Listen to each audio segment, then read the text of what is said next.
Buckeye Nation, what is up? Welcome back to Ohio State Football with Scarlett and Great here on the Chat Sports Network. I am joined by a man that really needs no introduction the world over from Buckeye Scoop, the huge collaboration of different Buckeye journalists and talking heads and insiders. And they brought this man over, Brandon Moses. He's joining us today to talk about Michigan USC, Michigan versus the NCAA, and really a good old LOL Michigan type of show, because I'll just tell you, the beginning of the end started a couple weeks ago with Texas. It's continuing to unravel, and we're going to have a lot of fun making fun of the program and really highlighting, and more than just making fun of the program, I just want to highlight, like, this is more than just throwing shade. A lot of what we're saying is just absolute reality. Yeah. It's the absolute reality and recognized, unadulterated facts on this. Guys in the watching the video, like this video if you have USC beating Michigan. I have USC beating Michigan, actually a little bit more than what is going on in the show or in the Vegas spread right now. So I have USC winning pretty handily. And then there's a whole nother opponent looming, and that is the NCAA coming. So real quick, I want to know your opinion. Will Michigan's Natty be unrecognized or vacated? Yes or no? Just simply let me know in the comments. Yes or no? Will it be vacated? So again, give me a like if that's a vote that you think that you're confident USC is going to win. I want to see if people are as confident as we are. Yeah, let's see. Do you think this Natty's getting? I don't. They may not vacate it because they may not go down willingly, but the NCAA can just say we don't recognize you. B. Moses. What's up? What's up? Oh wow! Bless you. That was a brought. hearty. Look, I know, sneeze. Man. That's an old man sneeze this early in the morning. What's going on with you, dude? It's good to have you back. What's been going on over at Buckeye Scoop? Yeah, man, it's always good to be here with you, brother. Been going well. I go live on Buckeye Scoop every Sunday, 6 p.m. Me and Funky Buck got a show going on. It's been going great. A lot of great feedback, having a lot of fun, man. You know what I mean? So just doing that. So make sure y'all check me out on Sundays at 6 p.m. on Buckeye Scoop. Yes, go do it. Check out that very robust YouTube channel over there. Brandon, am I wrong here to say this is – I got this thing as a pretty done deal, USC over Michigan. I'll just say we didn't discuss this, but I saw the spread was 5.5. I would prefer more like a 10-point swing in favor of USC. What do you have on this game? Am I reaching a little bit here? No, you are not. I'm looking at it. Oh, it's only okay. I thought it was 6. I thought it moved to 6, but I guess it did not. Interesting. I think it might have started at 6 and now it's 5.5 or vice versa. I don't understand that. I mean, listen, I'm no Vegas shark or sharp or whatever they call them, but I don't understand how this is only a 5.5 point spread. Like I seriously see this as a 27-10 at minimum against them, because the fact is, yes, Orgy is starting, or he's supposedly starting. I'm a little fishy about that, because some people said, why would you announce that so early in the week? Make USC prepare for both, make them guess, which makes sense to me. I mean, why do that? But I guess maybe the Vegas folk think Michigan's defense will stand up at home. Maybe they see something on USC side. Maybe they feel like the line of scrimmage, will be neutralized. Listen, to me, it doesn't matter, because their offense, Michigan's offense, is so trash that even if they do come out and bow their necks and, play good in the beginning of the game, they're going to wear down on defense, because their offense is not going to be able to move the ball consistently. Orgy is not going to be able to stand back there and throw down the field on 3rd down and 3rd and long when needed, because they're going to try to Tim Tebow Wildcat him. And USC, they're going to be ready for that. Like, what are you going to do on offense, Michigan, to be able to score enough points? Let's just Johnny, I'm at a loss for words. They're Florida bad on offense. You watch Florida Saturday and you're just like, I don't see how this team's going to do anything at all this year. But Well, did Brandon? Do you think that did Orgy win the job, or in the locker room? Did the coaches watch Warren Davis play, or Davis Warren, whatever? I don't trust a guy that's got his first name and last name backwards. Man, I just tell you, white people from 20 years ago, you gotta chill. You always give it. USC's quarterback's name is what? Mills. Mills is a last name. But no, you named him Miller or Miller. Miller, I think Miller's. Listen, Miller I'm not Moss, I naming think. Miller Moss. I'm not naming my kid Smith or Jones. All right, that's silly. So y'all got to chill with that. Number one, Yeah. I think more than Alex Orgy, who has at least a first name and something interesting going on at the end there. I think he, instead of winning the job, he was not named the starter for good reason. Right. And then we've had what we've had with Warren, and I think the coaches kind of did this. Get the other guy. I mean, I don't care. Just get the other guy. Right. Well, hey, he can't do anything. Well, I don't know. It can't be this guy. It may not be that guy, but it can't be this guy. So let's get the other guy. Am I wrong in saying that he didn't really win anything? He just they were like, what else are we going to do? No, you're spot on. And basically, they took the lesser of the two evils or whatever, and they said, okay, screw it.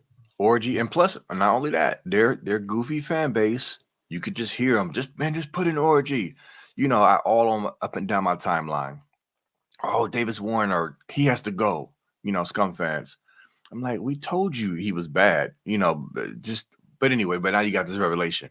So now, listen, bro, it's funny because we still maintain that they don't have any good quarterbacks, and it doesn't matter. Your offense is still going to be trash.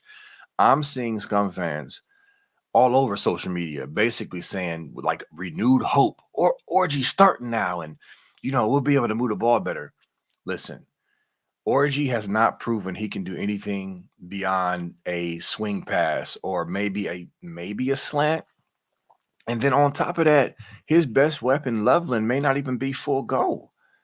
I mean, hit the security blanket for y'all. It's just like, what is Orgy going to do outside of, some Q runs? They're going to roll him out. They're going to try to get him on the run, but he's proven that he can't even throw accurately on the run like that. Right. You don't have any great receivers.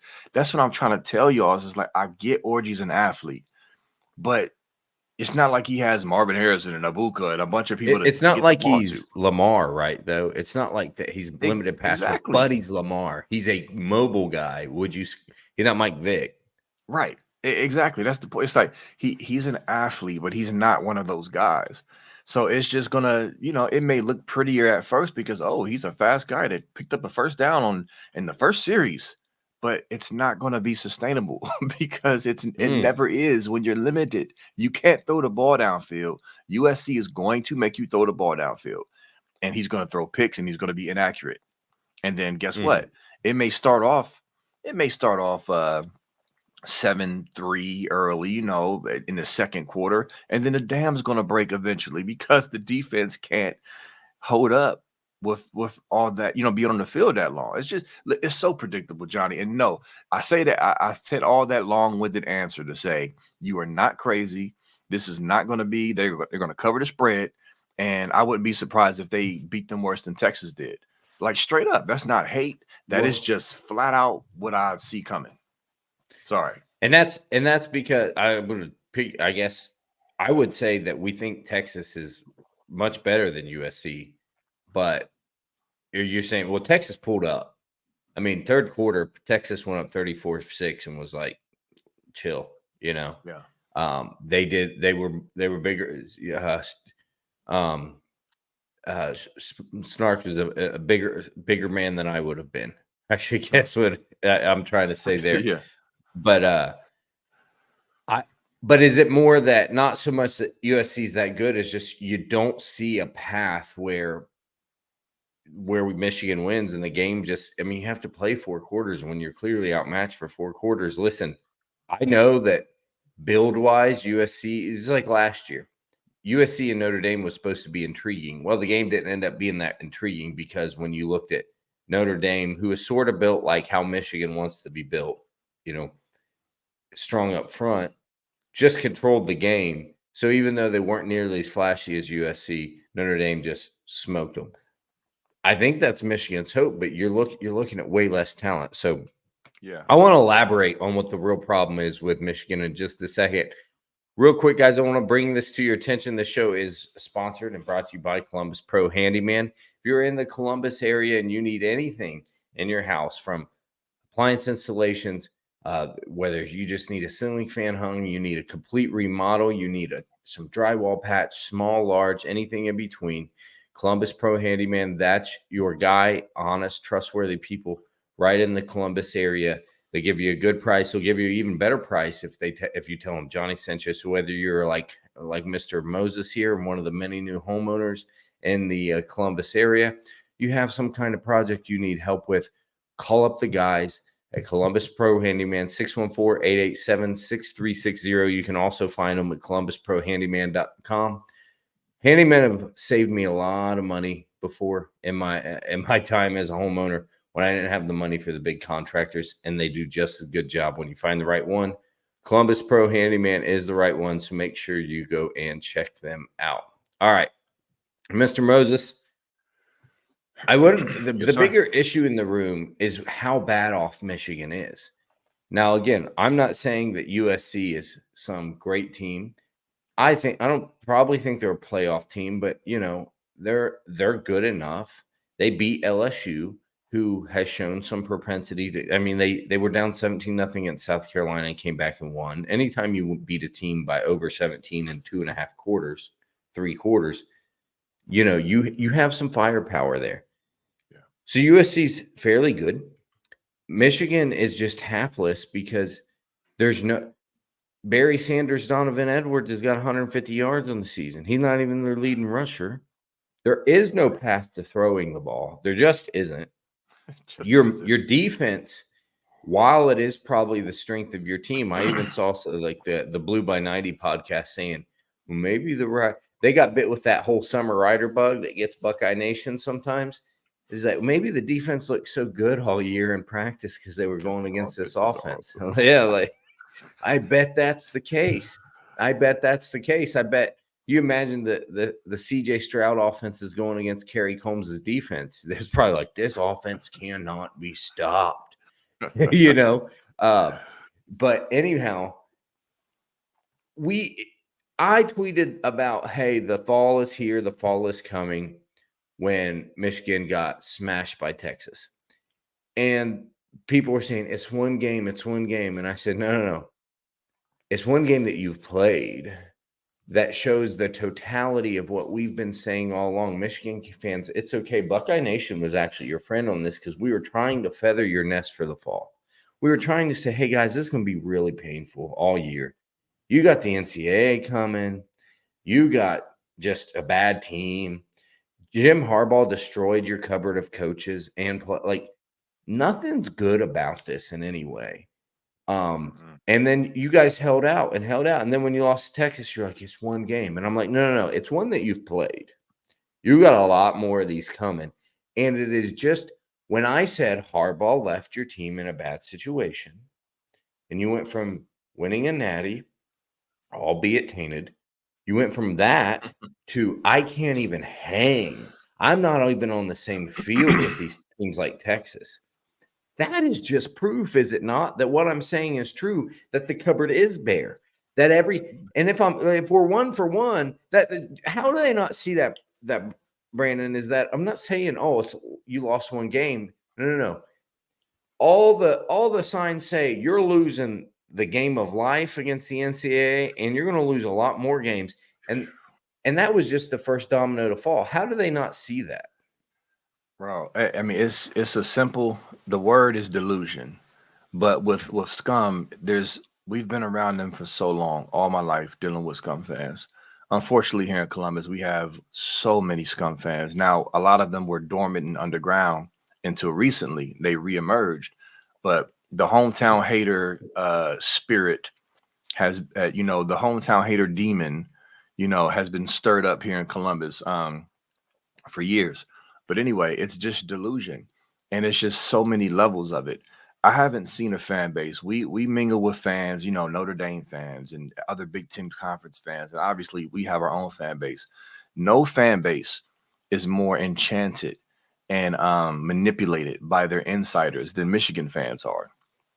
None. It's not close. From the scam webs to the Chris Baylesses to the Hinchkeys or whatever his name is, and all their insiders. I'm telling you, and I know this to be true. I run a Facebook page, Buckeye Sports Talk with B. Moses. I see a lot of Michigan fans that come on there, and it's like they huddle up behind the scenes and form their narrative on their boards, and then they all go out with marching orders and spew the same stuff. It's like they're reading off a cue card. You suck eyes, blah blah blah blah blah blah. Like they take it and then they go and repeat it. Yeah. And it's coming. A lot of it's coming from the insiders, and I know that because I also have access to their insiders. I can see what they're saying. I've got. I know how to get their information, and it's literally being just given to them. So delusion, listening to what the insiders and their blue wall media is saying, and just repeating it. It doesn't matter. Facts be damned. I've even tried to take the time, Johnny, and explain to them, like, hey, this is why this is bad for you. Pointing to NCAA documents, pointing to Big Ten Tony Bettini quotes, pointing to like the timeline. This is how it works. The NCAA has 67 more days, has given you 67 more days to respond to their notice of allegations. After that, like they really don't know. One last thing, and I'll stop my rant, Johnny. One Michigan fan recently, not just one, several, but I'm just thinking of one, just recently said, after I said the hammer's gonna fall, they said, you've been saying that for almost a year now, and it still hasn't happened. Why is that? I'm like, you do know how this process works, right? Like, it's just, bro, they have no I don't clue even think he got that from a writer. I think you just came up with that one. Was it? Ain't no telling, but that's my long answer. It starts with delusion, and you just gotta hash out the delusion with Michigan. It's just so thick and deep and stupid. But yeah, it's entertaining. Yeah, I think the problem is with the writers and their insiders, and you know, I to quote Mike Valeni, he said it's pretty much controlled a step below North Korea up in Ann Arbor when it comes to the press. You're not. I think the insiders probably privately agree with you, Brennan, that they have to spew garbage, or else they're not going to be a Michigan insider anymore. Michigan's the worst PR department in all of college sports. I mean, this is what's funny. They keep saying the NCAA is not going to pound us, and then they keep taunting the NCAA, and then they keep saying, oh, well, the NCAA just doesn't like Jim Harbaugh. Well, if they don't like him, aren't they going to hammer you, stupid? In one hand, they tell me the NCAA ain't going to do nothing. On the other hand, they say, well, they just hate Jim Harbaugh because he's anti-exploitation. It's weird. He got to be anti-exploitation after he came under a bunch of fire. But so since you just admitted they don't like him, aren't they probably going to hammer you, stupid? Like, I can't keep up with these people. Well, I want to, and this is another reason the NCAA hammer is in fact coming. Listen, Spyro tweeted this. It's Spiro, sorry, and this is just about the COVID stuff.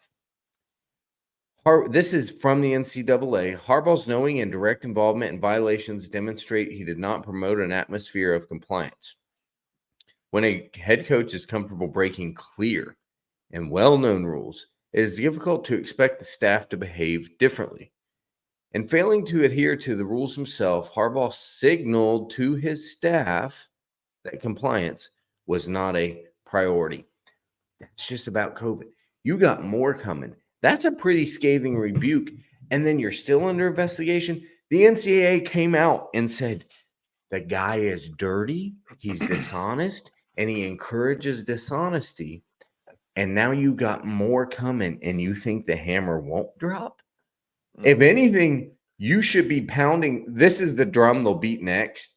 Right. The NCAA is dirty, and this is just a witch hunt, and they hate us. Yep. Corrupt. That's after the hammer. If anything, you should have been pounding this way before. I could help these dummies with their PR policy, but again, it's truly laughable. So real quick, Brandon, when do you think they'll start? They will say it's just dirty NCAA, But when will they at least start waving the white flag and saying two things? When do they concede this team's not going to be very good? And when do they concede that the hammer is coming? Let me see. I was about to pull up their schedule. Basically, it's all about losses. Like this USC loss. If it is as bad as we think it is, then I mean, is it going to take a loss to Indiana to get them riled up? They're going to lose to Indiana, but I don't think they play them until the second half of the season, right? Isn't that further down the line? I think that's like late October, I believe. Yep. Yeah, so late October. It might be before that, bro, because I see some potential losses, and I went over the schedule on our show this past Sunday. And because listen, I was trolling them with an 8-4 meme, but I said I might have to reverse it to a 4-8 meme. Yeah, well, okay, put it this way. Will they get through another month? Because after this game, they have Minnesota, Washington, Illinois, Sparty, and then Oregon. That's before.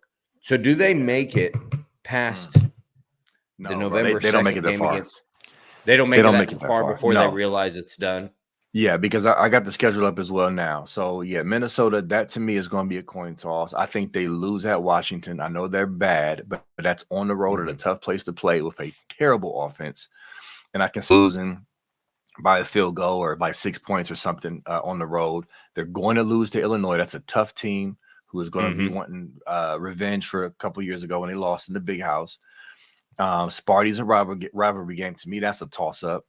And then, of course, Oregon. So, yeah, I think if they have 3 more losses between now and Indiana, I think that's enough to concede, wave the white flag, and basically start releasing and leaking the NOA. And just one real quick question for y'all, Michigan fans out there. Remember when the NOA draft came out a couple months ago? And Michigan leaked it. It was confirmed. Justin Spiro and his great sources confirmed it was Michigan who leaked it, not the NCAA. If you go back and look at the NCAA, there's no record. There's no evidence of them ever releasing it in a way. They have all types of bylaws and things. They don't do that. Michigan leaked it. And they leaked it because they thought it was advantageous for them. They thought they could get out in front of stuff and explain stuff. Well, they have not leaked this one. And it's been almost a month. Why is that? Because they know it's trash for them, and they don't want the details of the NOA and not just the evidence, but the explanation of what they did and all the dirt they did. They don't want it out. If this was a nothing burger, we keep asking Scum fans this. If this was a nothing burger, why wouldn't they release it immediately? And yes, I said immediately to the press to clear their name for recruiting purposes, for everything. They haven't, because it's really, really bad. And we keep telling y'all that. Go ahead, Johnny. My bad. I had to get that out. No, I mean, right after or why wouldn't they just settle up after the Texas game? Like, whoa, we don't have it this year. Let's just settle up. There ain't no settling to be done. There's no settling up to be done. If there was a deal on the table, that bird would start singing and people be thrown on it. I mean, Michigan, Sherrone Moore be like, listen, I don't even like Mr. Harbaugh. He was mean and bad, and he made us break the rules, you know? Yeah. So, yes. All right. So we got till around Halloween before Scum realizes they are trash. And probably, I think the writers will actually hold out hope against the NCAA sanctions whatever until it's actually announced. So there we have it. Buckeye fans, we're always appreciative of you coming back and seeing us. We appreciate Brandon Moses for his time. Brandon and I both got to get to work. B. Moses, have you on again? Absolutely. Okay. All right, you guys, come back and see us next time. As always, we wish you goodbye. God bless, and go Bucks.